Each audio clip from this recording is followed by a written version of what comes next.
This is Faad TV UG. Subscribe. Yes, kutale nkwanyiza ku Faad TV UG ngina kusaba mbi o subscribe ngo ku YouTube channel yaffe eno eya Faad TV UG. Wantu batusako nyumba z'aba celebrity okwetola ensi yonna. Ndera kusingana mu ggwanga lyaffe erye Uganda. Tubatusako ennyumba zaabwe ne mumanya wa we bakasiba, ne mumanya wa we bapoyira, ne mumanya amatwale gaabwe we gali. Tubatusizako ennyumba nyingi nnyo era nga nkyazi batusako wano ku Faad TV UG. Kukyona kola ku subscribinga tojja kusubwa video zaffe zonna ezinaba ziteekebwayo ku Faad TV UG. Nyingira no nyumba ya David Lutaalo nyini dobozi omusajja obulamu bwe bwakyuka. David Lutaalo Banange, David Lutaalo obulamu bwe bwakyukira ddala. Njagala mbalaga amatwale ge bane wakasiba kyovula Katonda gyali. Obisesinga omuntu bw'oba oli mulamu teweevumanga nsi luli bwolo Katonda asobola okukuyimusa. Faad TV UG njagala mbatuseko ennyumba ya David Lutaalo wabula nga sinaba gibatuusaako. Njagala mbeko bimbategeeza ebikwatagana ku David Lutaalo. David Lutaalo yazaalibwa ng'ennaku z'omwezi 8 omwezi ogwokusatu 1986 era nga ali myaka 36 egy'obukulu era nga bulinga 8 omwezi ogwokusatu bagonza okuyita March. David Lutaalo aba akuza amazaalibwa ge bulinga 8 omwezi ogwokusatu aba akuza amazaalibwa ge. Njagala mbatuseko amakage wakasiba. Bagamba David Lutaalo musajja mukulu Ugandan vocalist si kyangu era nga muyimbi songwriter. Bwe ngamba songwriter mba ntegeeza omuntu omuwandiisi wa nnyimba ate nga Ugandan vocalist ate nga composer. Njagala mbatuseko amakage David Lutaalo goso kuyita Daudi Lutaalo. Yes, Faad TV UG gega makaga David Lutaalo goso kuyita Daudi Lutaalo bane Yakolamu naye. Banayo amayumba basajja bano bazimba. Lengera ennyumba bwetunula munda banaye. Lengera ennyumba wemeremenya munda. Lengera ennyumba gwe abaana bakola sente.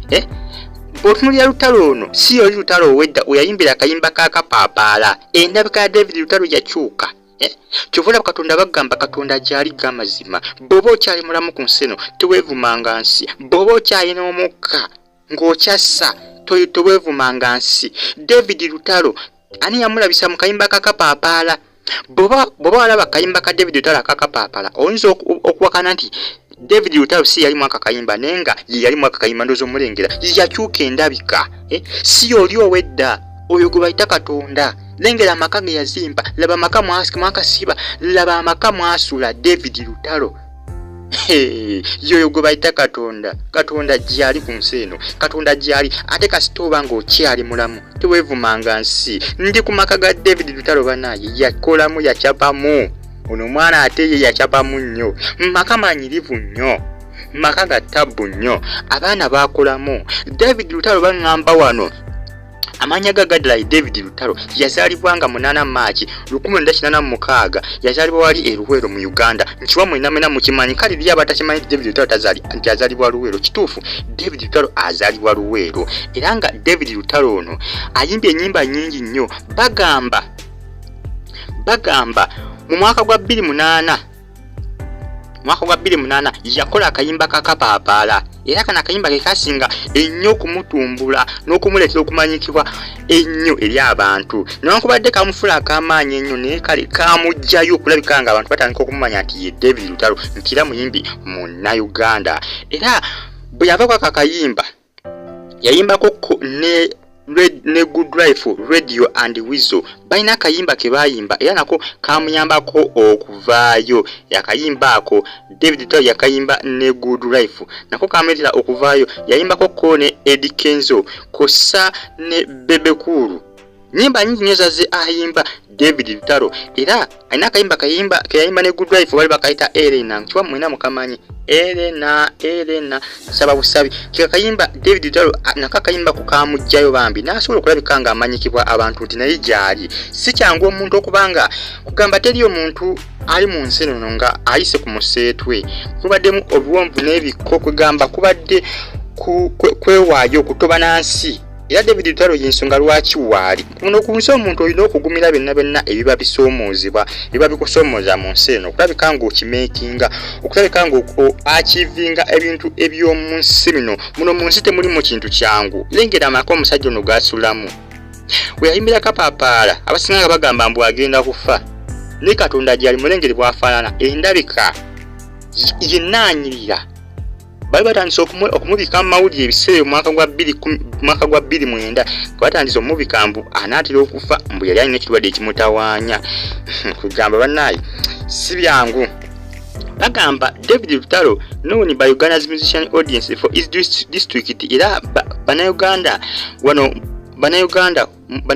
mu Uganda basinga okutegeera David Lutalo engeri gyagamba mbu yali ava Luweero ekiro ekyasanyula nnyo Bannayuganda oba lwaki ono yayimba akayimba ka Elena bakayimba ne Good Life era David Lutalo yakolako ne Maro akayimba kebayita mubbi nkiwamu akategeera mwenna bakayimba 2014 era nako kamugjayo bambi kamufuula ow'amaanyi kamufuula owetutumu era mu 2016